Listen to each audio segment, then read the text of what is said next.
Good evening po. Hello. Ito po kami ni si Teyang. Ito po apo ni Auntie Linda. Kalaro si Sweetie. Yan. Hi ka, hi, hi. What's your name? What's your name? What's your name? Ako, medyo nahihiya pa siya eh. Ano. What's your name? Nahihiya po siya eh. Ayan. Ayan po. Ayan po. Ayan. Abay mo, Sweetie. Yan, rin mo. Ayan po si Teyang. How old are you, Teyang? Teyang. Mano taunin? Ilan taon ka na? How old are you? No.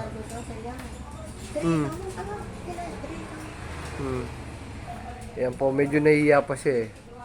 Yan po. Inaantok daw po kaya hindi nakatulog. Ayan. Ayan po, nilalaro ni Sweetie. Ayan po siya. Ayan, iniwan. Ito muna si Sweetie. Ayan po, Sweetie. Ayan. Ayan. Si Sweetie po, naghahanap ng kalaro. Iniwan ni Teyang. Ayan, Sweetie po namin. Sweetie, iniwan ka na ni Teyang. Sweetie, iniwan ka ni Teyang. Yung kalaro po niya, iniwan na. Ayan, tawag mo yun. Ayan. Tawag ka, Teyang. Tawag mo ni Teyang. Ayan, tawag ka. Wala sa ano. Wala sa mood. Wala ho sa mood si Teyang. Tawagin mo ni Teyang. Kaya, Sweetie, kakamig yan ni ay Teyang, kakamig yan ni oh, sa'yo na lang si Sweetie. Iwi mo sa inyo. Gusto mo? Sa mood. Itagyan na nakakayan na ka. Iwi mo na, ha? Sa'yo na lang, Sweetie. Sabi mo, Ya? Ha? Che! Ano sabi? Makaturog daw. Makaturog tel daw. Paano pag natulog ngayon? Gumising alangan eh. Paano? Hindi matutulog. Kasanukan ka. O, paano kayo? Inom mo dyan mo ng tinuan. Man, ayaw inom kay amin, inuma Ay, kainom ka rin tinumen. Tapos painit niya. May muyid ko na nasa termos. Thermos, oh. Ayan po si Teyang. Kaigda kayo. Yun o. Di ba ninaantok ka? Makaturog ka? Ayan, naglaro si Sweetie. Ayan, naghanap na ng kalaro. Ayan po yung kalaro niyang bago. Ayan o. Ayan na. Ayan na po. Ayan na. Wala po siyang kalaro ngayon. Ayan ang kalaro niya. Ayan. Nagpupudutin na eh. Ayan. Yan po ang libangan niya. Ang kanyang magic unan. Inaantok kaya tinatamad.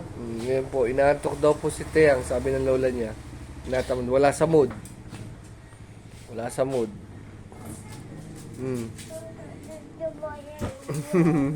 Bayay. Mamaya ka, darating nyo lang eh. Madamdama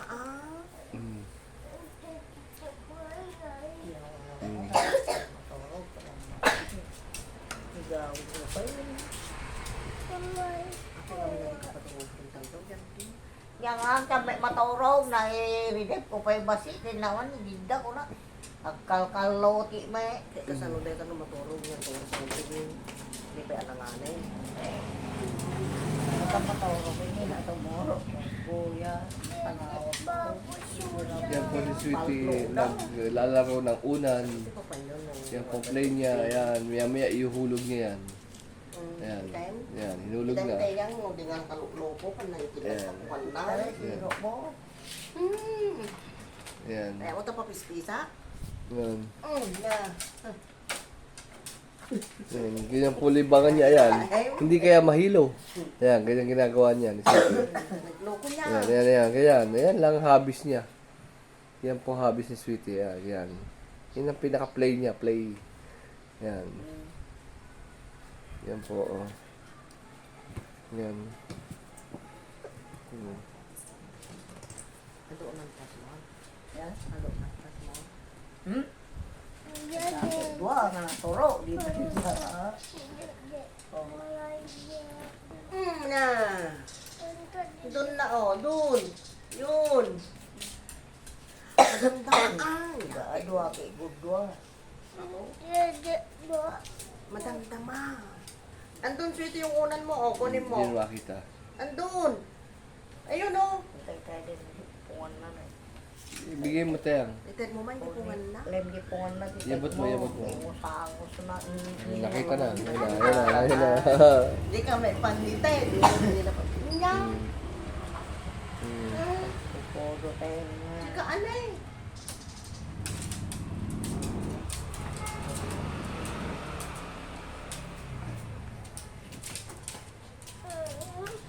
Madam-dama ang tayo niya. Ayun na. Aray. Oh, ito yung kinaga na po. Anong sabi? Dede. Dede? Dede, oo. Dede daw. Nagdedede pa siya eh. Nagdedede pa siya. Kami, may konto ko yung wenan ka. Kaya kasalutetan, nag-green to, nalanganin, di kanto pikakaasi. Aray! Ayaw ko nga sa'yo. Kunin yun ang. Ayan po, sweetie. Ay, sorry. Ayan. Ayaw ko sa'yo. Hinahabol ang mama niya. Ayan, ayan po, laruan niya. Nahulog na naman. Ayan. Lagi niyang hinuhulog po ganyan. Ayan. Sutil eh. Ayan, ayan. Ayan, lagi siya. Sutil. Hinuhulog niya. Ayan. Anong oras na magsalit ako? Sige, saan paalam ka. Iilaw sa likod. Ayan, nilaglag na naman. Oh. Ayan po. Ayan, libangan niya. Inihulog ko. Babalik. Ayan. Ayan po, sweetie. Ayan. Nahal ang mama niya. Sweetie, magluluto lang mama mo. Babalik mamaya. Maglaro ka muna. Mag-play ka. Play. Play ka to. Mag-play ka na. Sweetie, ah. Play na, play.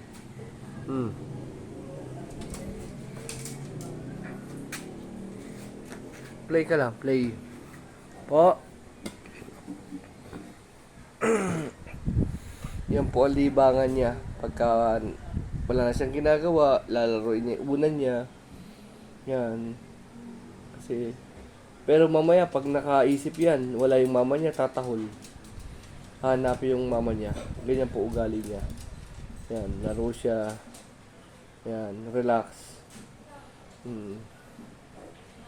Yan. Dito siya nahihiga sa araw. Diyan po sa papag. Binili namin yan para sa kanya. Yan papag po na kawayan na yan. Talagang binili po namin para siya merong higaan sa umaga. Diyan po siya nagpapahinga, nagre-relax. Tapos pagka gusto niya magtatakbo, diyan sa bakura namin sa playground. Diyan sa may, ayan, hanggang doon sa dulo. Diyan po siya naglalaro. Yan.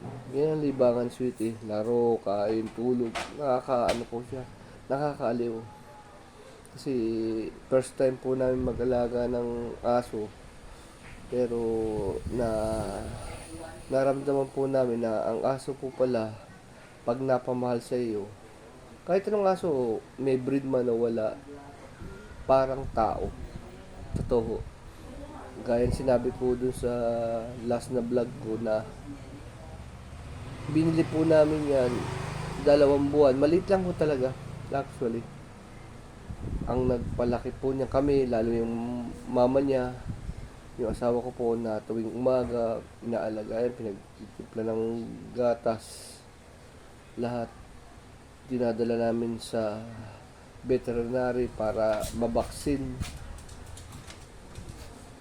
Sa ano po, nung mga nakarambuan, natapos na rin po yung vaccine. Next month, may vaccine po siya uli. Kaya ang hirap po talaga pagka nawala yung asong alaga niyo. Kasi nakakaano talaga, nakakalungkot. Kaya mahal na mahal po namin yung aso. Siguro po kung sino yung nakikinig dito, may aso din po. Kahit di aso, whatever na inilagaan mo, talagang mapamamahal sa'yo ng gusto. Totoo. Kasi yung mga ganitong pusa, aso, whatever na alaga natin, kapamilya na po natin sila. Tandaan natin kung ano yung kinakain namin. Halimbawa, kumakain kami ng kanin, kakain din siya. Kaya lang, hahaluan namin ng dog food. Yun ang gusto niya.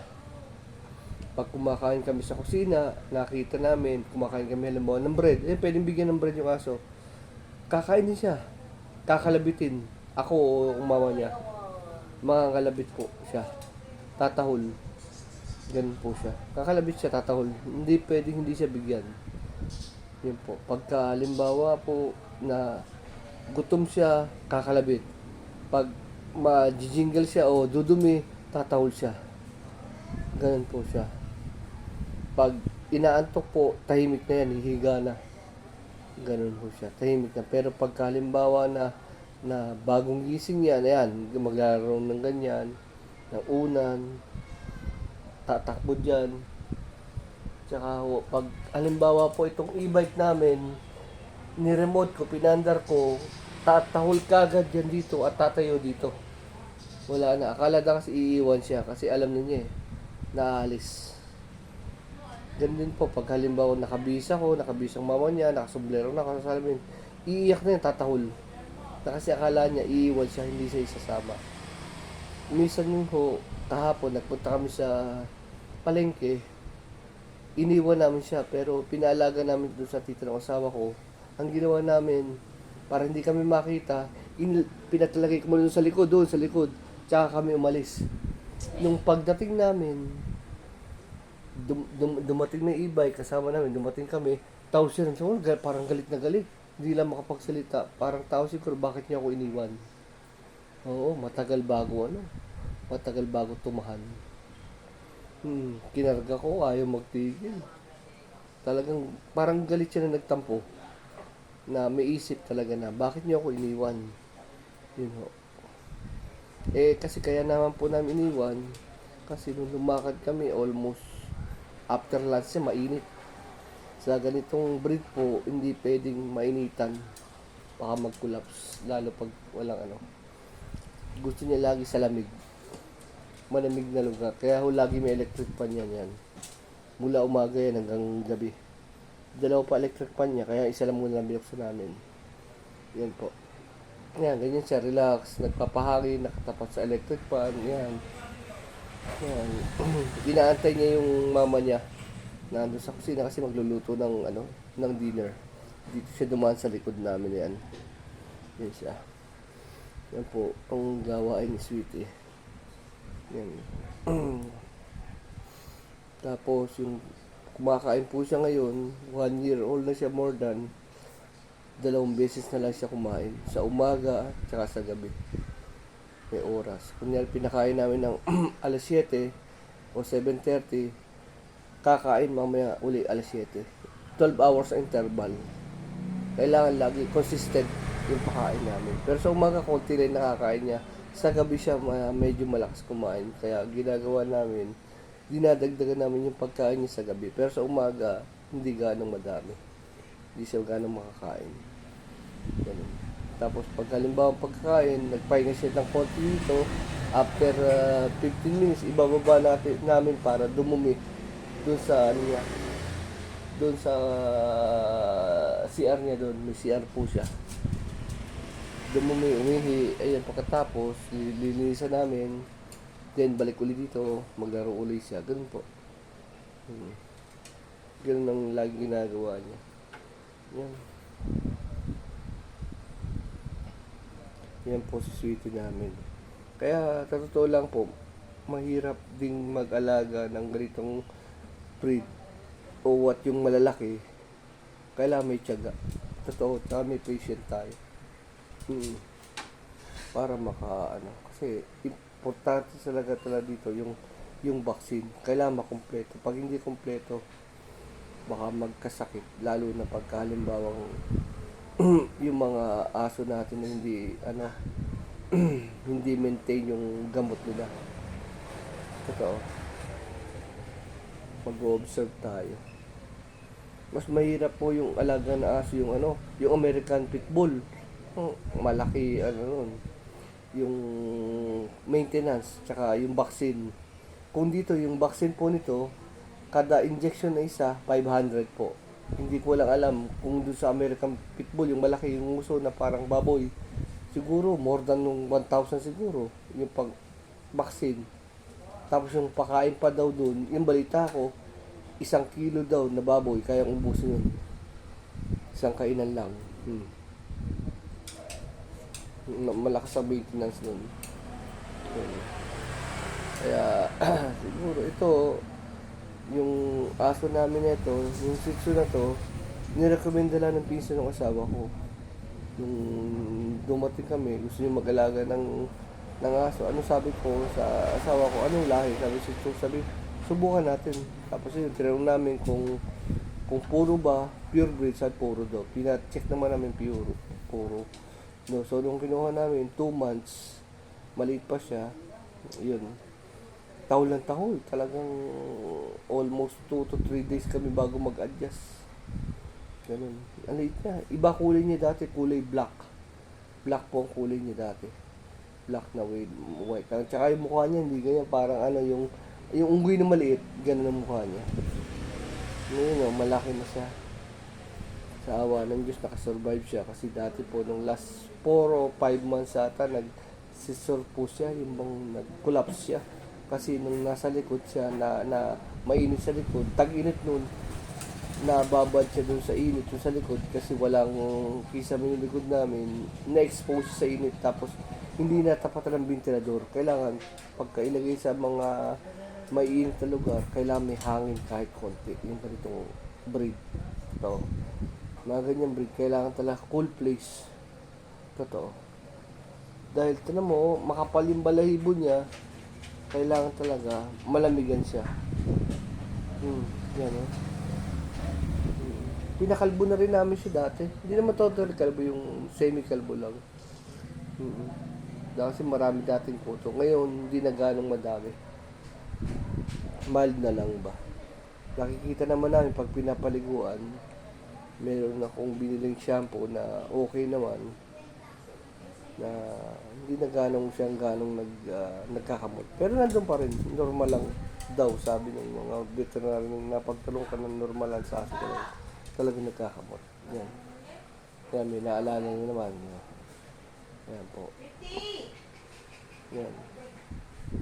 Yan po sa sweetie namin. Tsaka nagpapasalamat din po ako kay God na nakasurvive po siya ng mga pagsubok niya na nangyayari sa buhay niya. Yan po, parating niya mama niya at papakain niya po namin. Maraming salamat po sa pakikinig at panonood ng aking mag-subscribe lang po tayo, like and share dito sa aking vlog, Richard Cabangon TV. Like and share, subscribe po tayo. Maraming salamat po sa mga nanood at mga gusto pang manood. Sa mga nanood po, paki-share lang po sa mga kaibigan natin, friends, relatives itong aking munting video. Kahit naman po ganito yung video ko, sana po nag-enjoy po kayo. Maraming salamat po at God bless po. Thank you.